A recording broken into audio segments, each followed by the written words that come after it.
Okay, good morning, everyone. Thank you for joining us today. I've literally just seen all of the people as they've logged on, and we're joined by bid leaders, local authority colleagues, property representatives, businesses, and government officials as well.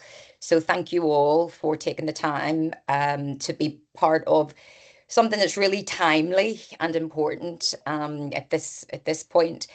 Government, as you will know, is currently considering the future property owner bid, the bids model within the wider Pride and Place and High Street renewal agenda. So we thought it was very timely to take you through it and to get your views. So by way of introduction, I'm Rose Morgan. I'm the Chief Executive of Heart of London Business Alliance. At Heart of London, why am I here? At Heart of London, we operate 6 of the UK's 9 property owner bids. And we've got nearly a decade of hands-on experience under our belt, which is why I'm only 21, but I look so old. And today I'll briefly share what we've learned in practice and help hopefully to inform the policy discussion. But before I do that, Julie Greal, Dr. Julie Greal, who many of you will know. She hates me saying this, but I call her the Holy Grail of the bid industry. And she has worked extensively on the development and research of property owner bids. And Julie's going to take the time just to talk you through the legislation and how it's evolved and the national context. But before I just hand over, I just want to remind everybody that the session is being recorded so that we can forward it to you afterwards. So, Julie, over to you.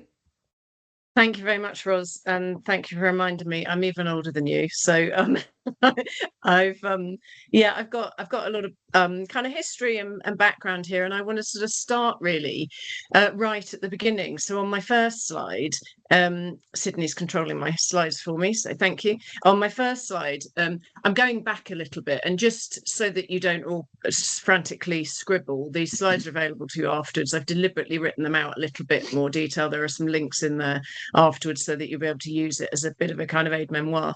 But let's go right back to the 90s.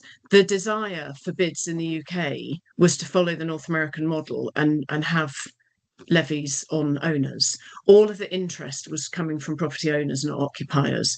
We had a lot of activity in the late 90s and early 2000s with property owners coming together and a variety of different study tours across to the States, believing that their model would follow the North American model and therefore they would be the investors. And the first pilot programme, the Circle Initiative, which I was the programme director for, ran from 2001 to 5. And that kind of came out of the back of these study tours, where then following Government Office for London put £4.6 million of regeneration money into investigating the bid model for the UK, almost entirely led and funded by property owners in the Circle Initiative.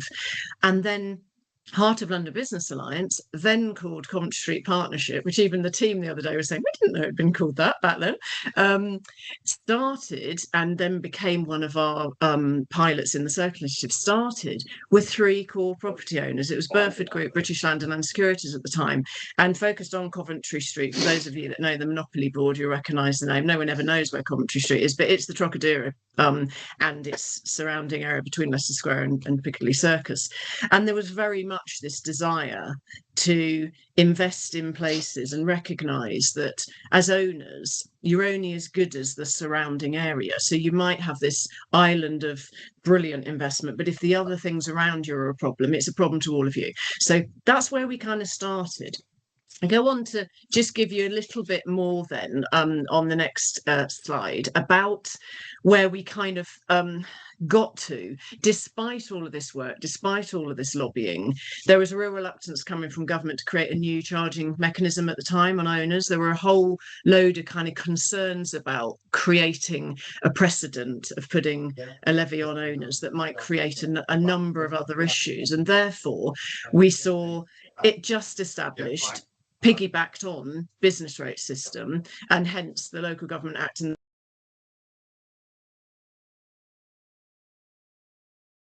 Sorry, Julie. Can you just unmute yourself? Technical difficulties. Okay. Yeah, so you've got this principle where we got the legislation established back in 2003, but on property occupiers. And immediately, from an owner's perspective, it felt a bit of a disappointment. It felt a bit of a letdown. And the concerns around an occupier bid at that time, variety of different things, but particularly and you'll all know this, running bids with occupiers, there is a lack of long-term thinking and investment capacity from occupiers. They think about the here and now. There is this kind of limit to the likely scale of investment because you're on short-term occupiers' timeframes rather than long-term investors.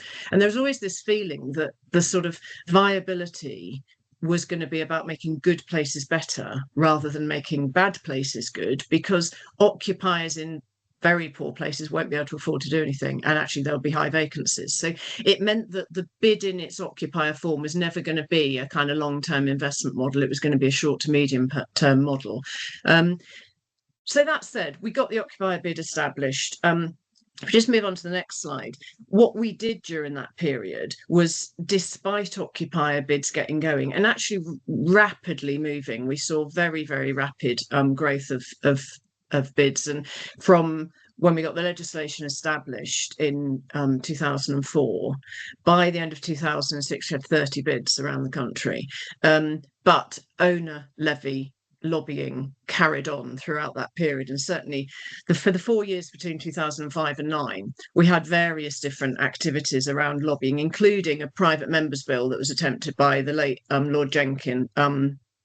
There's an amusing story about a banana at the House of Lords Security, but I won't tell you about that today. I'll tell you another day. But we had huge amounts of parliamentary interest in still seeing owners investing in their places.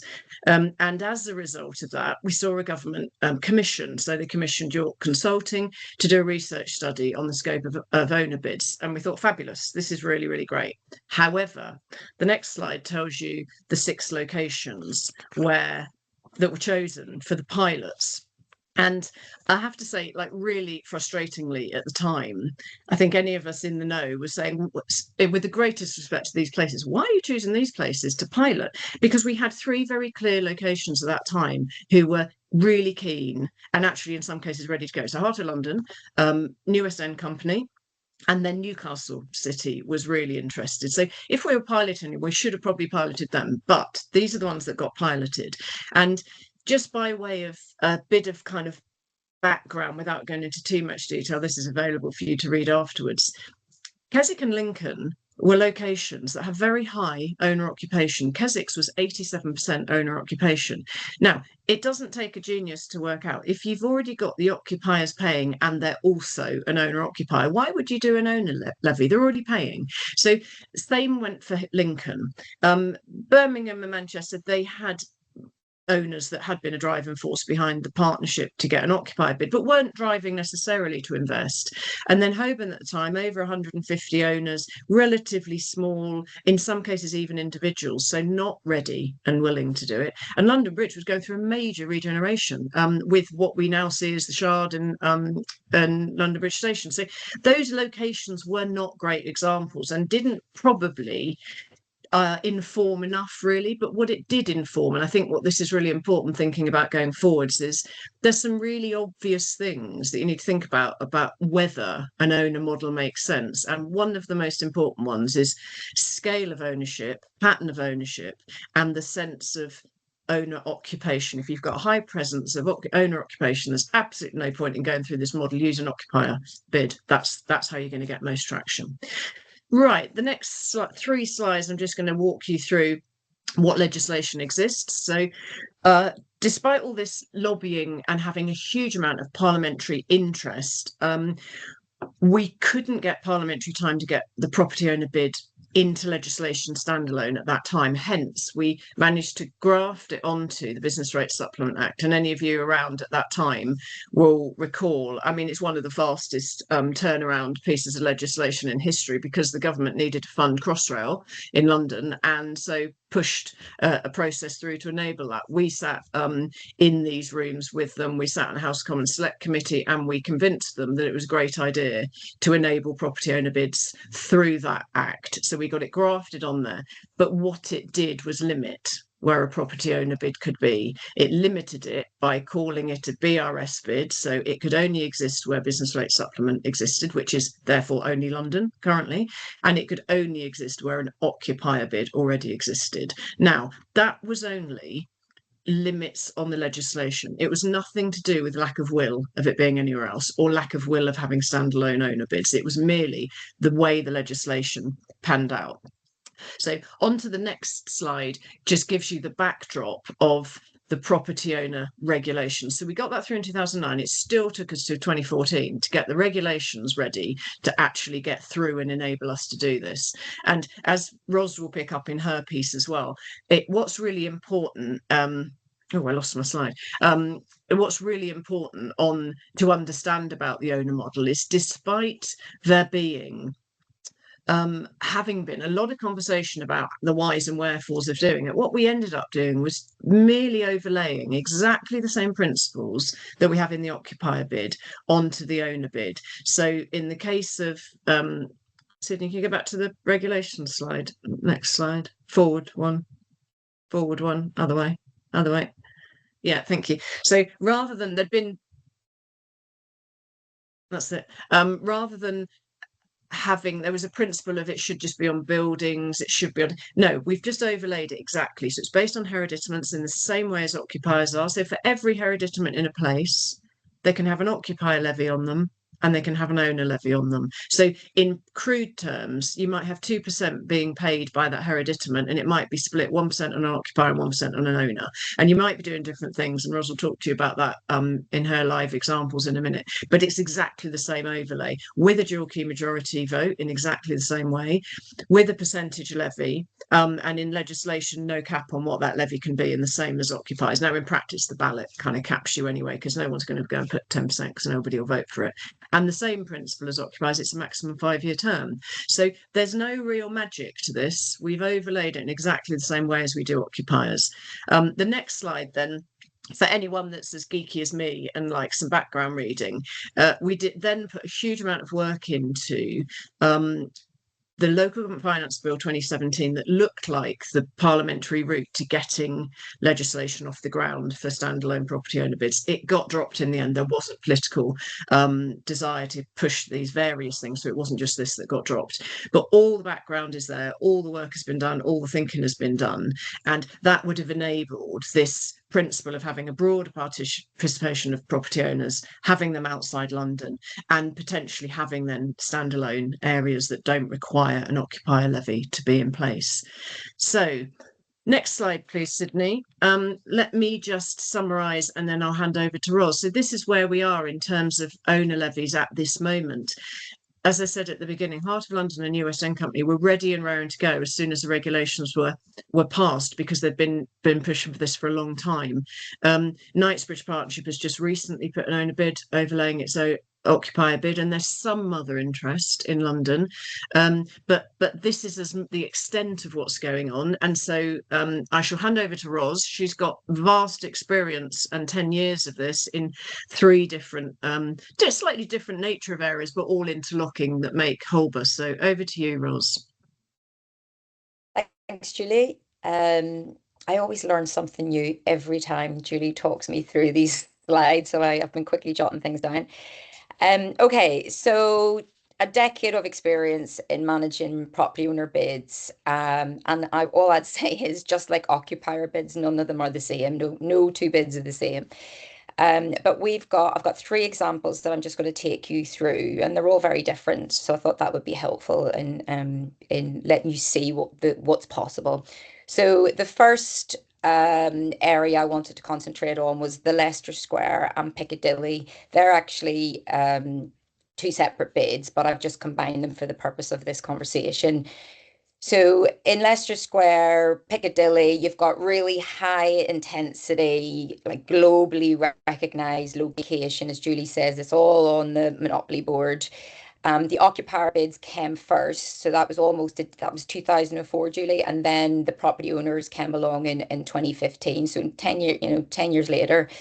And I think that made sense at the time, not only because of the legislation and the things that Julie has just gone through, but also because a lot of the challenges were immediate operational challenges that were being faced primarily by the occupiers. So it was about managing high footfall, which is great, but you have to manage it.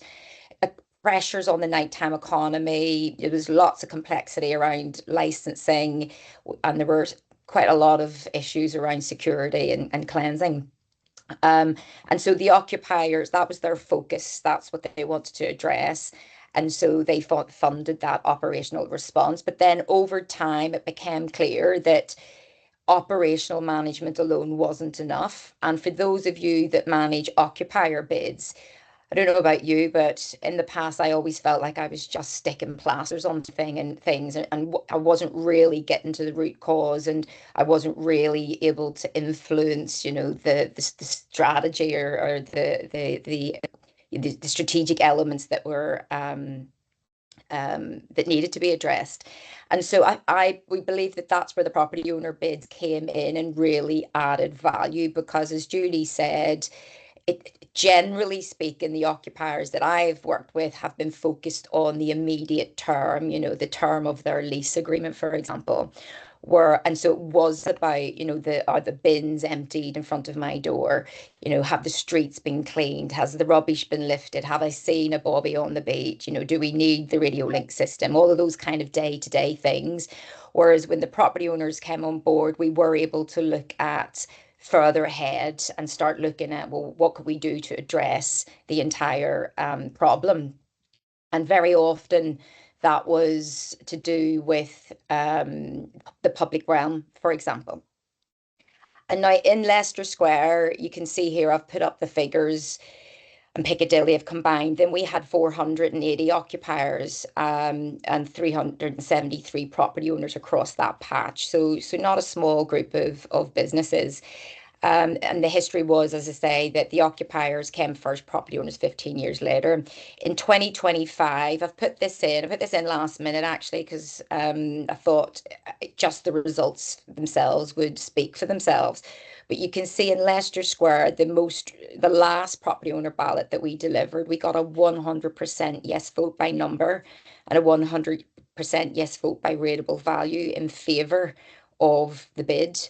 And in Piccadilly, it was 97% by number and 94% in rateable value in favour of the bid. So you're talking high numbers, and that's after 10 years, of delivery. So the property, not only do we as bid management agents see the value of property owner bids, I think these figures demonstrate that the property owners themselves really see the value of the bids. So I'm just going to move on because I'll take questions at the end if there's any specific questions in any of these. So I'm going to move on to a slightly different area, which is St Martin's Lane. And in St Martin's Lane, completely different kettle of fish. That's the little street between Charing Cross Road and Covent Garden. And it's got the Coliseum on there. It's a fabulous street. If you're in town, go and visit it. You've got five-star versus, kebab shops. It's got everything that everybody could ever want, but it's got the Coliseum and it's got the theatres there as well. So it's a real cultural destination. The core issue there wasn't operational. There is a lot of footfall now since we moved in, but it wasn't about footfall intensity necessarily. People came in specifically for those theatre productions or the ballet or whatever, and then they went home. They didn't really linger. This was about the quality of the public realm and long-term kind of environmental uplift. The ownership was much more defined, I have to say. And for us, the strategic objective was much clearer and very narrow in terms of what this street needs is a facelift. So instead of tinkering around the edges, sweeping and cleaning, actually it needs a full facelift. So we decided there was 110 occupiers, 112 property owners. We decided that we were brave enough to run two bids consecutively, just one day apart. That meant that we got the occupier result on day A, and then on day B, we got the property owner result. The reason why we did that was because when when the team and I were presenting the proposal, we didn't separate the two. It wasn't that here's the occupier proposal, here's the property owner proposal. We combined the two and we said this is what can be achieved if you come together as one area, rather than two separate entities. And so that really resonated. And we had one proposal document, and within that we inserted the different rules for the different levy pairs, property owner and occupier. And we were successful. Again, you can see there that the occupier result, this is the most recent one, it was a 92% in favour by number, 93% by RV. And then the property owner, very high again, 97% by number and 96% by RV. And the reality is what that money has really gone towards was a public realm conceptual plan. And that's now developed into a full-scale plan where we've managed to use the bid funding as the foundation of a conversation and discussion around the public realm. And then we've been able to develop that into a full scheme that is fully funded outside of the bid. So we've got both public and private sector funding. So we've got the councils paying 60% of the pot, and the other 40% is coming from the property owners by and large in that area on top of their bid levy. So it works really well. In the interim, of course, we still clean the streets. Of course, we've still got the Milo bobbies and we do Christmas lights, etc. But that was the main purpose of that particular district. But we could have implemented that bid could have gone ahead with only property owners. But obviously the legislation didn't allow it, so we had to go ahead with both the occupier and the property owner ballots at the same time. So moving on to St James's. This is hard. This is heartbreaking, this one. It's not very well, it's the first time I ever have had a failed ballot in 20 years. But St James is a whole different district. So just to kind of help you to locate it, you're talking about the Ritz, Green Park Station down towards Pall Mall, across towards Trafalgar Square, and then up to kind of the Piccadilly area. And you can, if you can envisage, you've got very high-end properties there, huge commercial office buildings, huge residential buildings there as well, and a variety of different, I suppose, businesses that are subsidiary to the office sector. So it's, sandwich shops and things like that. But you also have art galleries, commercial galleries, and the likes of Christie's, the IOD. So it's a very different setup to, say, Leicester Square and Piccadilly or the St Martin's Lane area.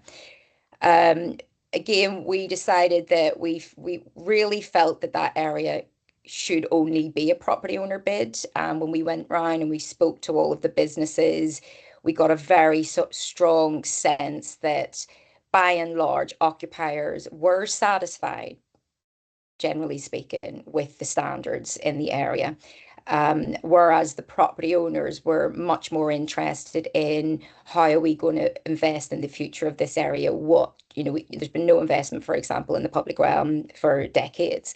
And so they wanted to look at the public realm, accessibility, the environmental net zero aspects, especially the energy ratings that were coming through that could potentially affect the buildings there. So it was really core areas that property owners were interested in, and they knew that it could take years before they would see anything really tangible on the streets potentially. And they were really positive about it. But again, we had to go through the motion of engaging with our occupiers, and we did. We came up with a really strong proposition. We weren't going to be asking people for money without being able to deliver them something tangible. But the votes spoke for themselves. Out of 195 occupiers, and again 218 property owners, we ran the ballots one day apart, and the figures are there. You see, and we did it twice. So as though I didn't learn my lesson the first time, I went for it again because I couldn't believe it. So in 2023, we got a 54% no vote in number and 49% no vote in rateable value. And then again in 2025, that swapped round. So the numbers, we got a no vote of 48%, so that had gone down. And then we had a no vote of 53% in RV. So it was always on the margins there. And in fact, there was only 4 votes in it. But if I'm being really honest, I would have felt morally that was not great to move ahead with a bid where there was only 4 votes in it. That tells me that there was still too much uncertainty. Nevertheless, we already had the property owner bid in motion. And we had huge support as we expected. So in the 2023 ballot, we had a 70% vote in favour by number, a 75% vote in favour by rateable value, and then in 2025, a 75% vote by number and an 84% vote by rateable value. So it went up the second time round. And the biggest question I was asked when I was doing my ballot meetings was, why are you here again? Like, why aren't you just doing it? And it was very hard to explain that actually, although the property owner ballot was successful, that it could not go ahead because we didn't have an established occupier bid in place.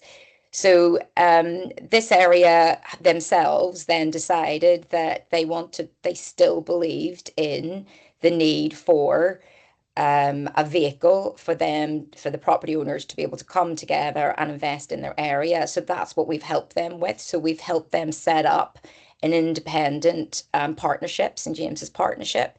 It is mixed, but it's largely made up of property owners. And they've come up with their shared plan. And as I said before, it's primarily focused on public realm improvements, advocacy. They're interested in the whole business rates agenda.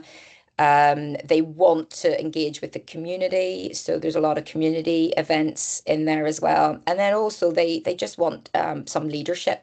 They want an organization to be able to pull them together and look at what the demands are in that area and how they can best work together.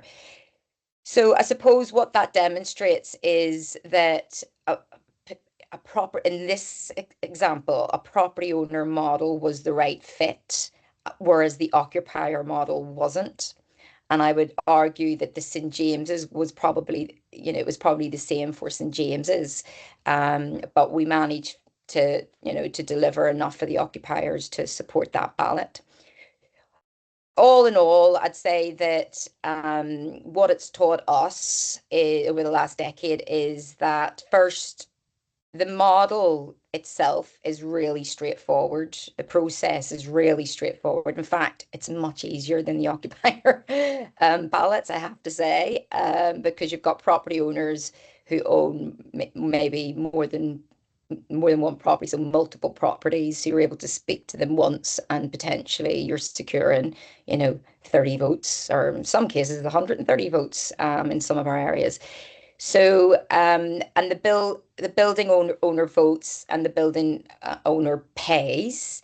It only can, and it's also based all around the same bid regulations, the same governance principles. I treat it exactly the same as I do as an occupier bid in terms of the ballot and then the day-to-day delivery. The approach that we take is we are the Heart of London Business Alliance, and we manage all of these bids under that umbrella. The value of that is that it's one team, one delivery plan, and we have one overarching budget. Now, within that, we have budgets and management accounts for each legal entity, but we present it as one. And the board are made, we've got one board for all of those districts. And on that board, we make sure that we have a property owner representative and an occupier representative, at least one of each from each district sitting on that board. And then we have, our various subcommittees for each of the districts. But what's really,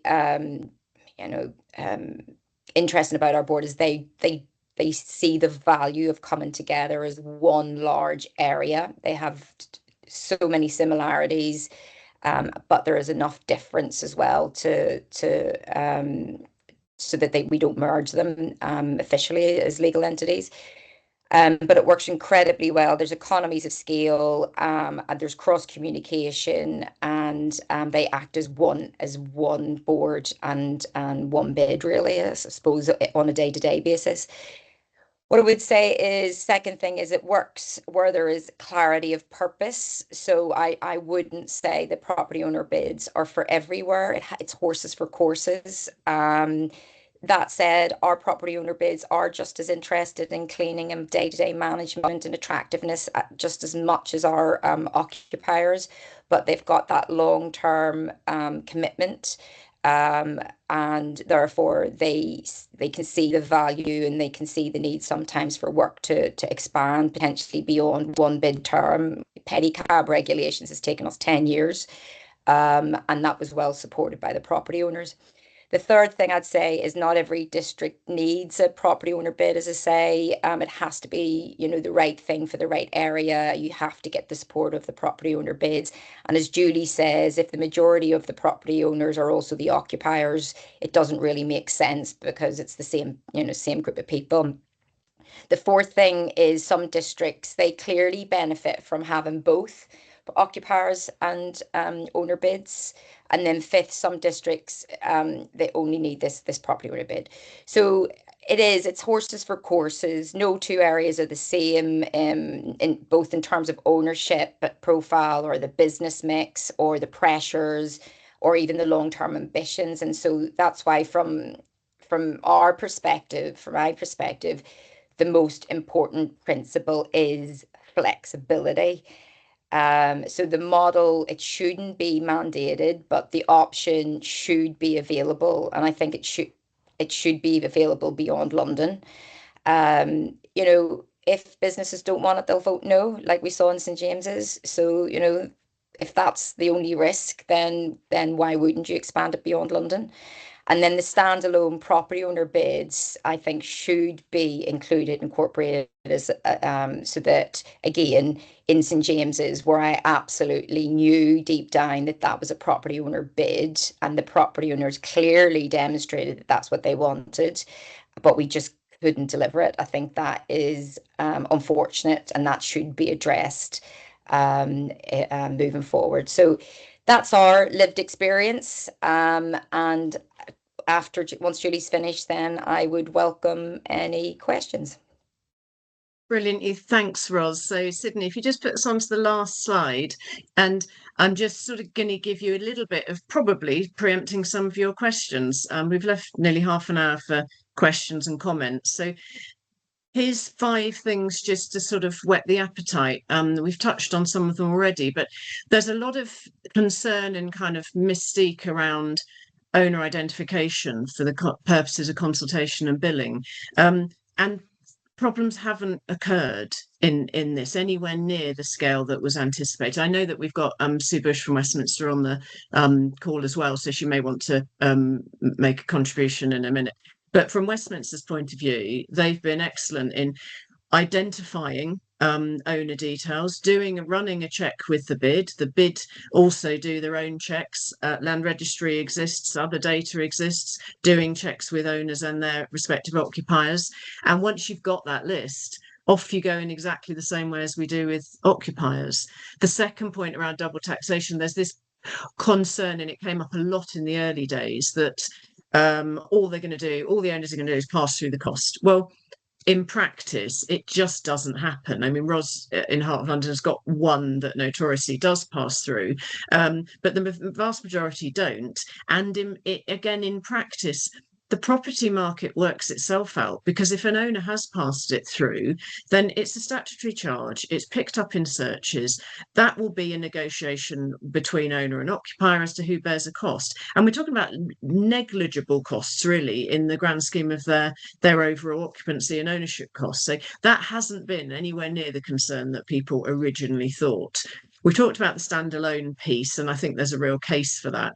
There's also this interesting case around there probably are areas where you just need a slightly different or narrower geographical area for an ownership versus an occupier model, which is why we don't want that legislation to just sit needing to mirror one on top of the other, because it just is limiting, and probably there's no value in keeping it limited to that.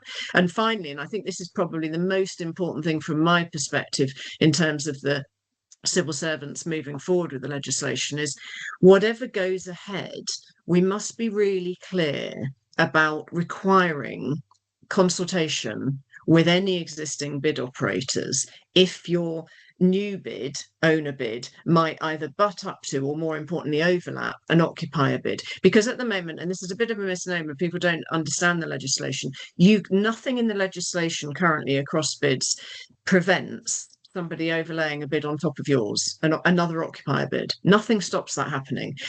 Ideally, a local authority should catch that and make sure it doesn't happen, but we need to make sure that that's legislated for. You wouldn't want to be in a position where you're running an occupier bid, someone else then does consultation for an owner bid and overlays it on top of yours without working with you, without consulting you, and then not managing it jointly. I'm not necessarily saying they have to be managed together. I think ideally they should be, but they definitely should be fully highlighted before being able to get a go ahead. So those are the 5 things that we were kind of flagging. I think let's open up, Sydney, now to any questions, comments. I think raise your hand if you'd like to ask a comment, ask a question, or indeed if you just want to make a comment, and Sydney will unmute you.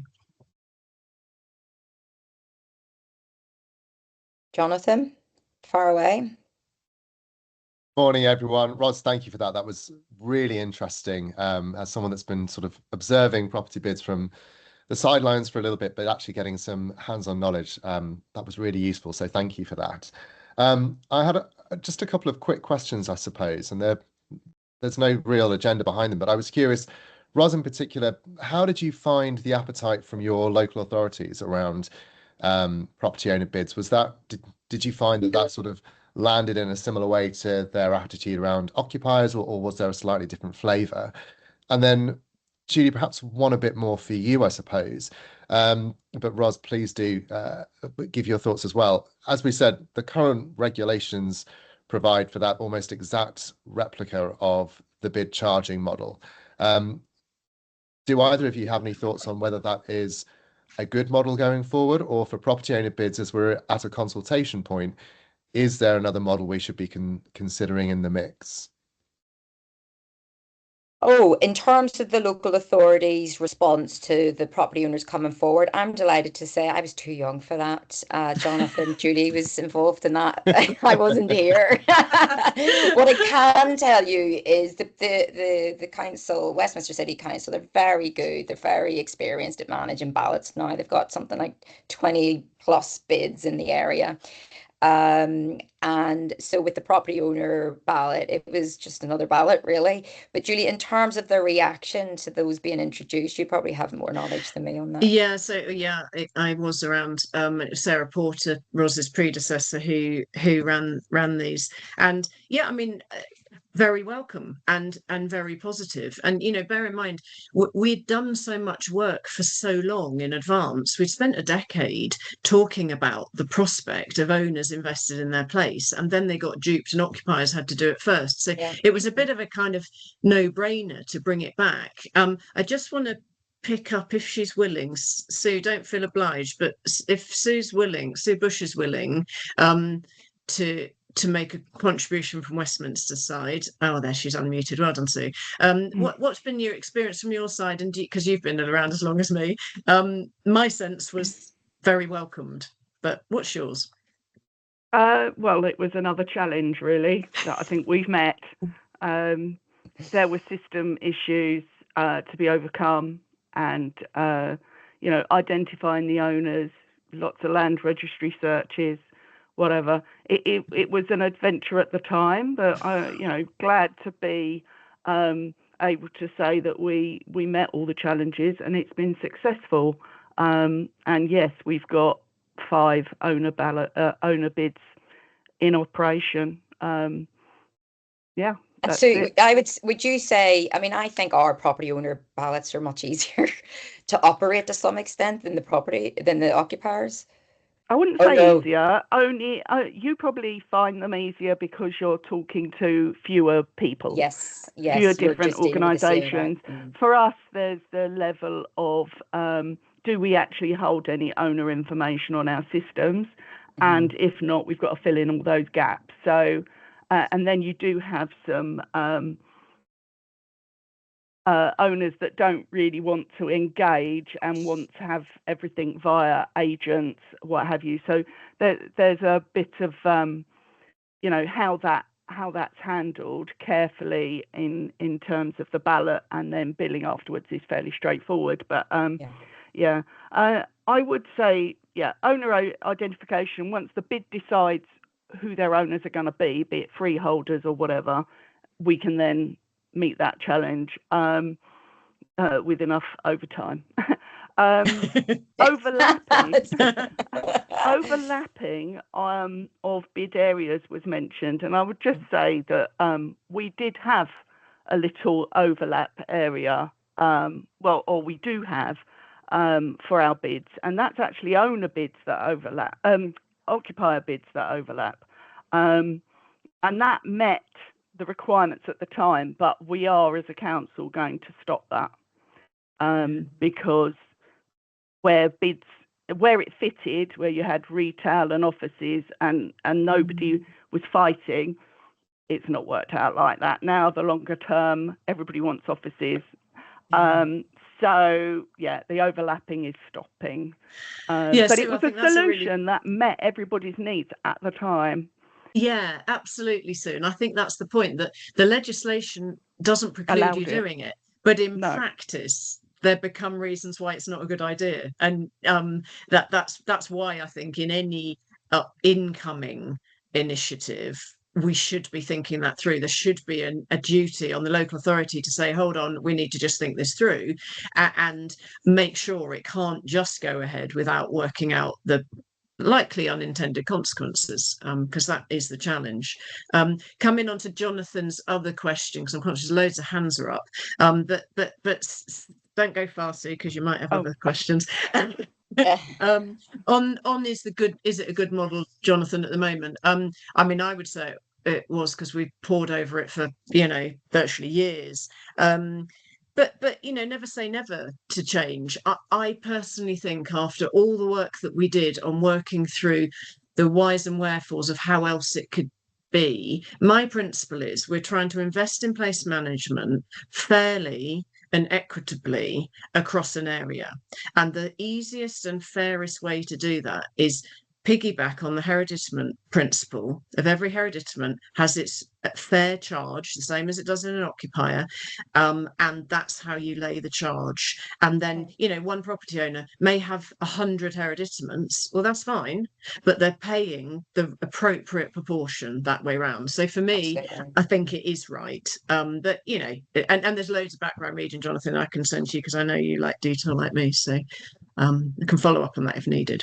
And I mean, again, all the bids, property owner bids, create models to suit their area, and what the businesses want in that area. But for us, we don't make any exemptions for owner occupiers, because actually when we started to evaluate, we went into quite a lot of detail to look at who are our owner occupiers, what are their business models, and what we found was, for example, a majority of them are hotels, and the property is owned by the business A, and then they also have another business that operates the hotel, but that's business B. So they're 2 separate businesses, really, even though we're speaking to the one person.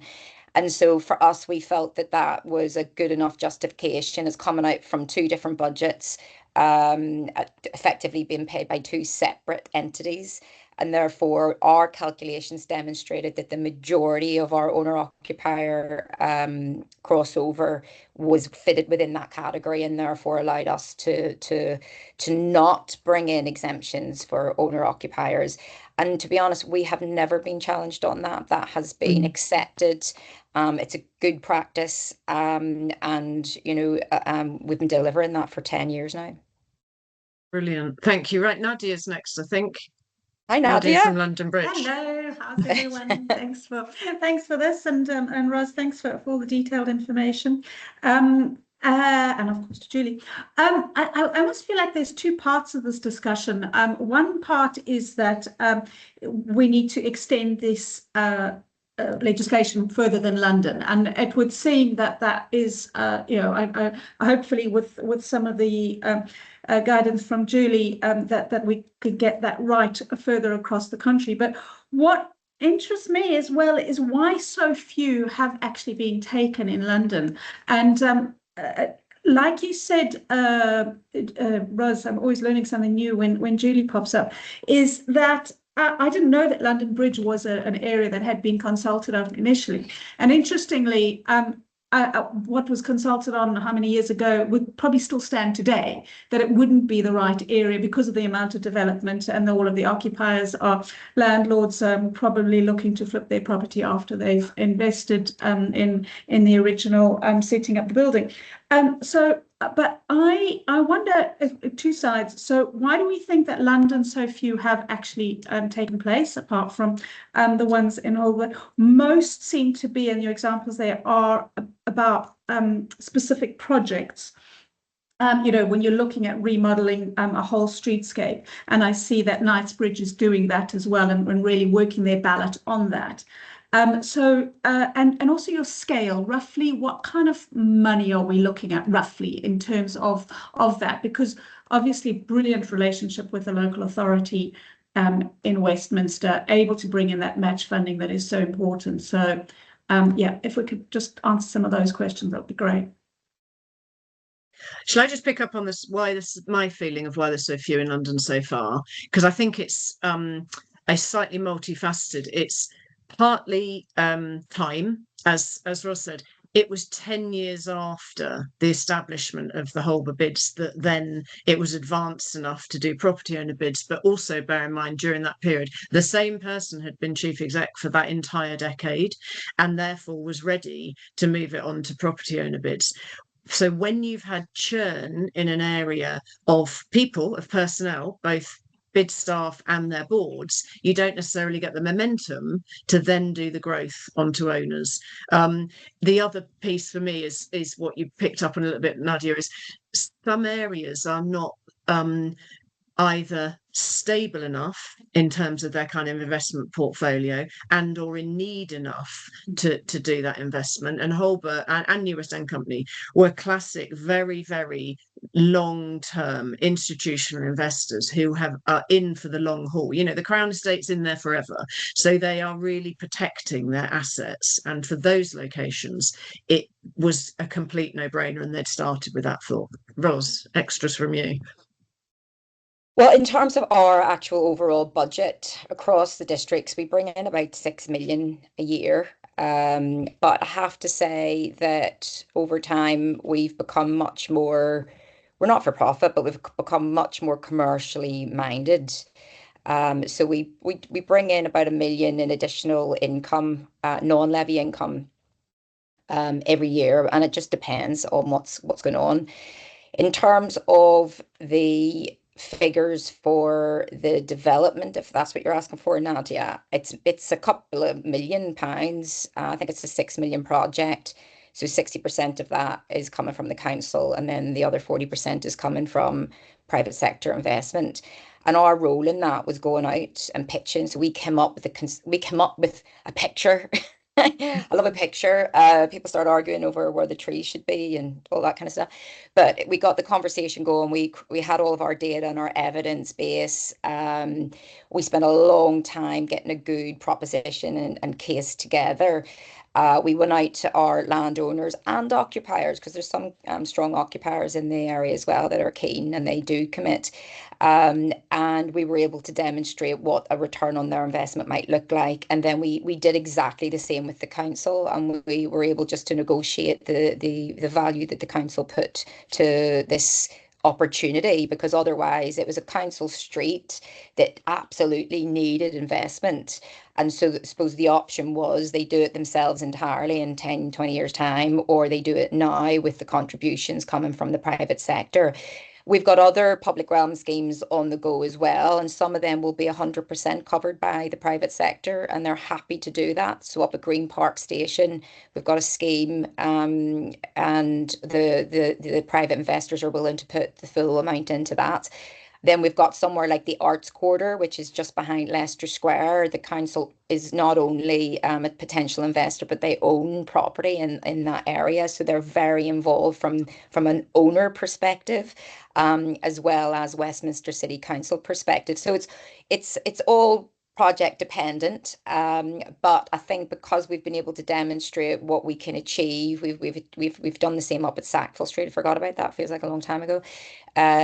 Where we had a large proportion of the investment that went into Sackville Street coming from the private sector. We were able to demonstrate to the council that a bid could, go from coming up with a conceptual idea, working on the data and the evidence, making a strong enough proposition to secure a private investment, and for that to marry with the public sector investment. So we were able to prove that the bid could do this. And so now that we've done that, it's opened up all the conversations about all of the other public realm schemes that we have in play. There's about 40 of them within our own patch. We're working on about 5 of them right now. Brilliant. Thank you, Ros. Now I'm conscious we've got 8 minutes left and I've got 3 questions. So we're going to go to Steve next. It might be a comment more than a question. Steve from Knightsbridge.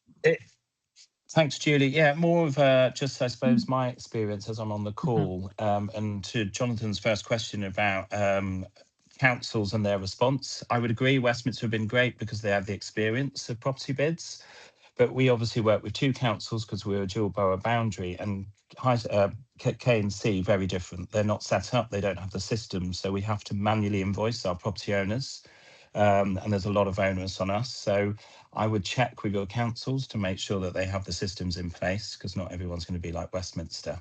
And then just to the other point, I suppose, we're in our first term. We're about to go to our reballot this summer, and we decided to do the property bid last year, basically to help seed fund our place in public realm strategy. So very much similar to what Ros has been saying. This was, the property owners coming together. We've got 50 of them in our area. And we've got a £70 million public realm project that I needed to fund.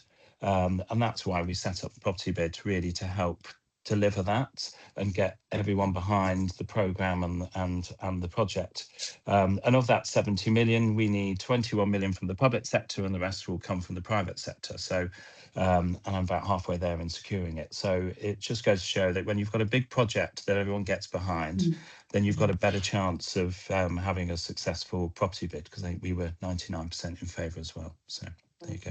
And Steve, the bid we invest, don't we, in the pulling everything together, but the return on that investment is, well, you couldn't achieve it otherwise. Couldn't achieve it with the bid pot. Let's put it that way. Absolutely not. No, you need it, and it's bringing back, bringing them all around the table under one vision just unlocks all of that private investment, which is amazing, and that wouldn't have happened without having the property bid and the property owners there. Brilliant. Thank you, Steve. That's really helpful and interesting. I mean, big plus to Westminster that they can make it work, and K&C, they've had to learned a little bit along the way. And I think a really important, fair point, actually. And I remember your person from K&C approaching me way back saying, how do we do this billing thing? I put them on touch with Vicinity, actually, and told them to speak to them. Anyway, so 2 more questions we've got in the last 6 minutes. So let's do Andrew Monk first from Fitzrovia. Welcome, Andrew. Thanks, Julie. Was really, really useful. Just to pick up on something you said quite early on, Julie, you were first engaging with likes of kind of Landsec, Crown Estate around this. Now, these players very much position themselves as doing place shaping, themselves. And Ros talked about kind of public realm, inward investment being key area of the focus for property bid. Did you find either of you it at all difficult to, I guess, position the bid from a USP perspective around what it is you're doing, the additionality you're bringing above and beyond what these big institutions are doing themselves around place shaping?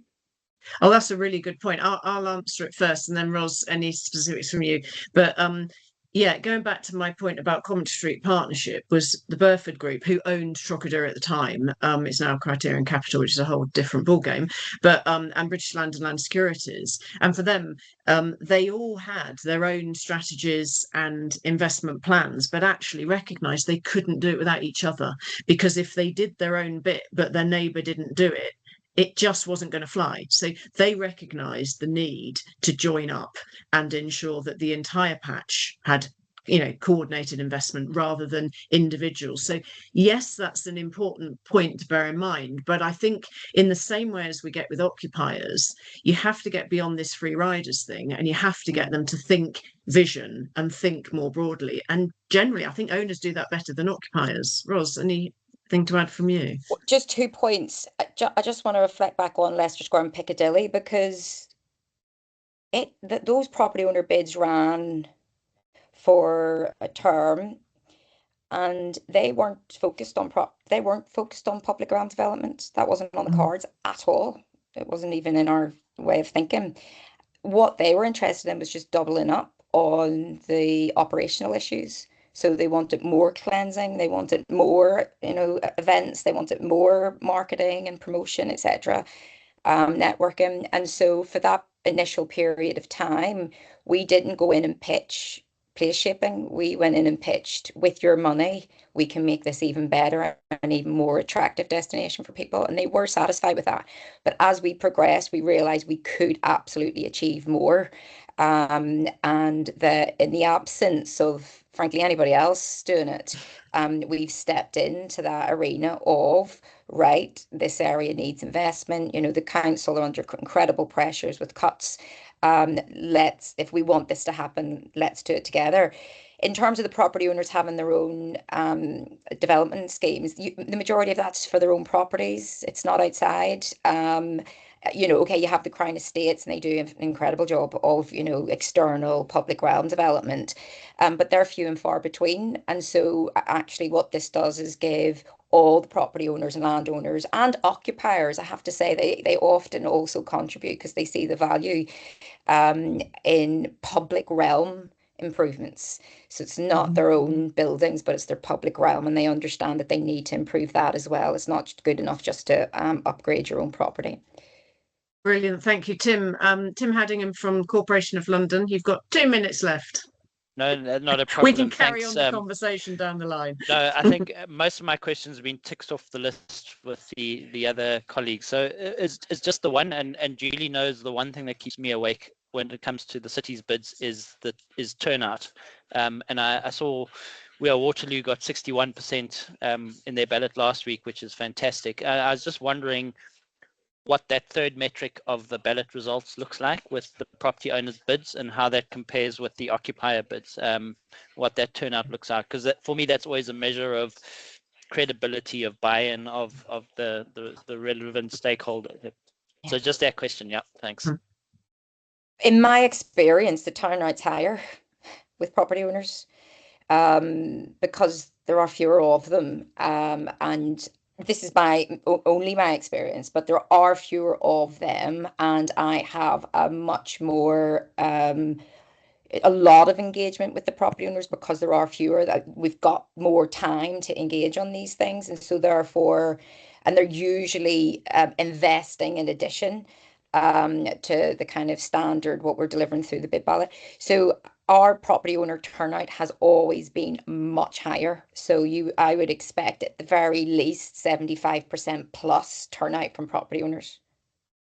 Yeah, and I think the point about dealing with the property owners, that they're they find it easier to be in our heads because actually the way they think is much more like we think. So it does tend to be pushing an open door more, which makes that whole dialogue easier. Right, I'm conscious we're at 10:30. That was a bit of a whistle-stop tour. You can re-listen to it if you want to. The slides will be coming out. Thank you so much for some really brilliant questions, some great contributions. This is the start of a conversation, as Ros said at the beginning. We've had Hannah Seston and Jennifer Selim from MHCLG on the call as well. They've been quietly listening and taking on board all of this and more to come ahead of them putting out a consultation later in the spring, summer. So if you've got any further questions, do come back to us afterwards. We want to keep this conversation going because I think it's in all of our interests that whatever comes out of government is going to work for everybody. It's going to work within London, but it's going to work outside London. So thank you, everybody. And we will keep this conversation going. Thank you.